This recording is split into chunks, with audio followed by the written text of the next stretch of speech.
গত কয়েকদিন আগে উত্তরা দিয়াবাড়ির মাঠে গেছিলাম সি ফুড খাওয়ার জন্য।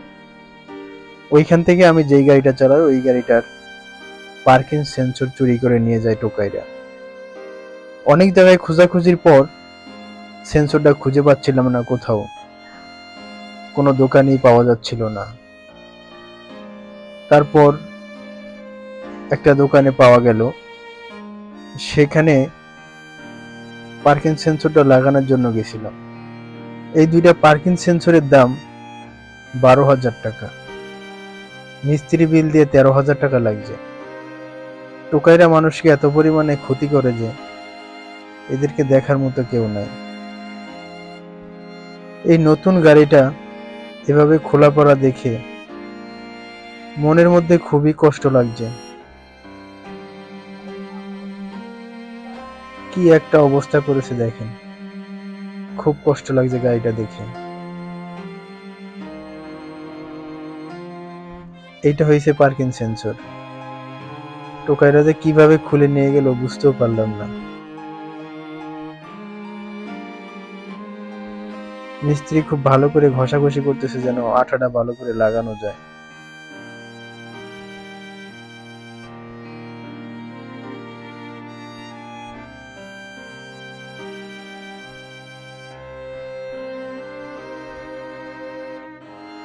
এই সেন্সর শুধু লাগাই দিলেই হয় না, এটা আবার স্ক্যানার দিয়ে মিলাইতে হয়।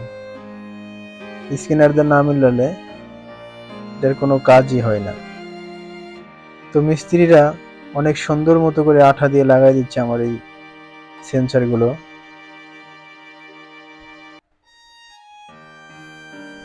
যে টোকাইরা এগুলা নিছে, আমি টোকাই বলবো বলতে এটা ভুল হবে মনে হয়। যারা এগুলা আমার গাড়ি থেকে নিছে তারা অনেক বড় একটা টেকনিশিয়ান পার্সন। কারণ কি, টেকনিশিয়ান পার্সন ছাড়া এগুলা খুলে নেওয়া খুবই অসম্ভব ব্যাপার। তাছাড়াও এই ছোট্ট এই জিনিসগুলোর এত পরিমাণে দাম, এরা হয়তোবা জানে এগুলার এত পরিমাণে দাম, সেজন্যই ওরা এগুলা চুরি করে। আমি বলবো যারা যাদের এই সেন্সরওয়ালা গাড়ি, তারা যদি কখনো পিছনের এই বাম্পার বা সামনের বাম্পার গুলা খোলেন, তারা অবশ্যই একটু বেশি করে মিস্ত্রিদের থেকে আঠা লাগায় নিয়ে যাবেন, যেন টোকাইরা টান দিলেও যেন খুলতে না পারে। এই সেন্সর হারায় গেলে যেরকম খুঁজে পাওয়া মুশকিল, আরেক দাম বেশি। তারপরে আরেকটা সমস্যা হলো, আপনার গাড়ি মনে করেন পাল কালার, সেন্সর পাচ্ছেন আপনি রেড ওয়াইন কালার বা অন্যান্য কালার। আপনার গাড়ির সাথে ম্যাচিং করে এই সেন্সর খুঁজে পাওয়া খুবই টাফ ব্যাপার। আমার এটা অনেক দিন লাগছে খুঁজে পাইতে। অনেক কয় জায়গায় মিস্ত্রিদের জানানো হয়েছে, তারপরে আমি এটা খুঁজে পাইছি।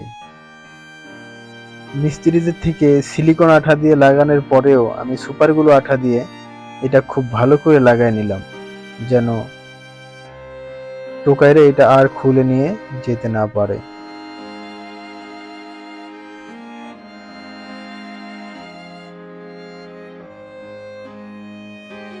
অনেক যত্ন সহকারে আমার এই সেন্সরগুলো লাগাই দিছে। বাইরে যে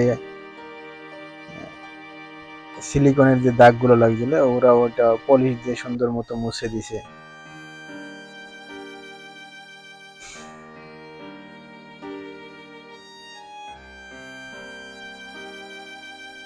সেন্সর লাগানোর কাজ মোটামুটি শেষের দিকে, কিন্তু এটা এখন আবার 500 টাকা নেবে স্ক্যানার করতে। এটা আবার স্ক্যানার করতে হবে ক্রিটিক্যাল জায়গায়, তাই এটা আবার স্টিল বাম্পার আমার খোলা লাগছে, সেই স্টিল বাম্পার আবার ঝালাই করতে হবে। কি যে একটা পেড়া।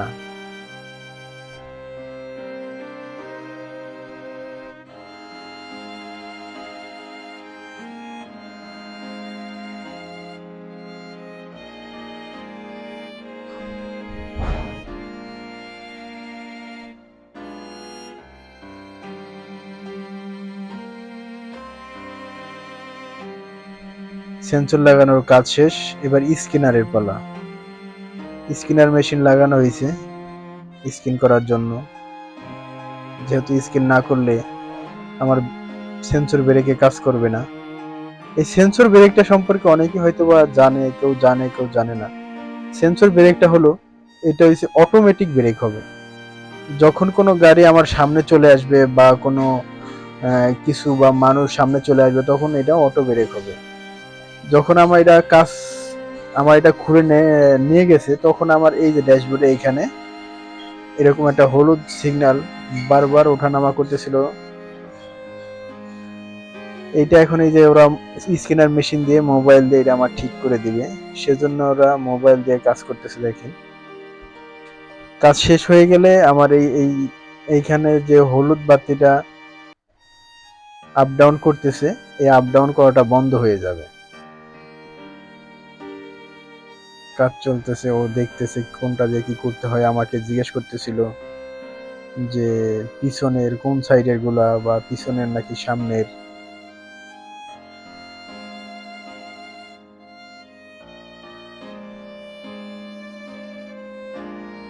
দেখেন, এটা ঠিক হয়ে যাবে।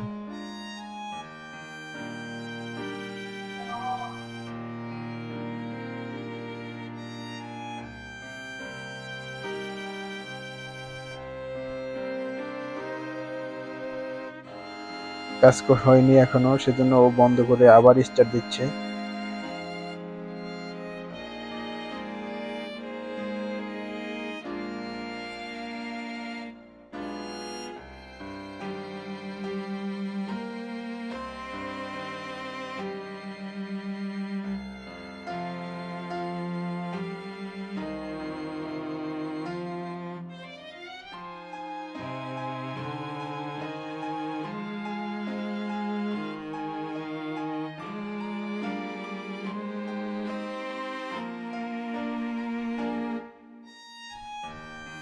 কাজ হয়ে গেছে, কিন্তু দেখেন ওইখানে সিগন্যালটা আর ওঠানামা করতেছে না।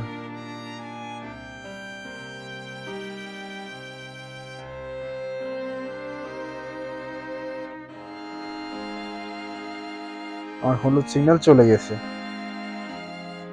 তার মানে কাজ ওকে হয়ে গেছে।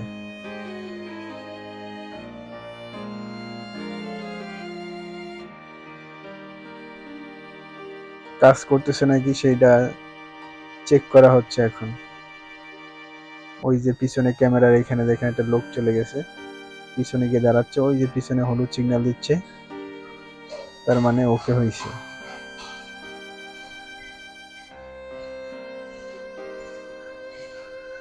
তা আমি বলবো, কেউ যদি গাড়ি সিকিউরিটি গার্ড ছাড়া বা পার্কিং ছাড়া গাড়ি কোনো জায়গায় পার্কিং করেন, তাহলে অবশ্যই গাড়ির প্রতি খেয়াল রাখবেন, কারণ কেউ যেন এরকম সমস্যায় না পড়েন, সেই দোয়াই করি।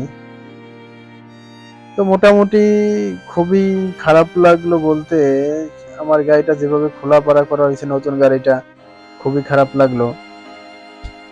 তো সবাই ভালো থাকবেন, আর সবার জন্য দোয়া রইলো, কেউ যেন আমার মতো এই বিপদে না পড়ে।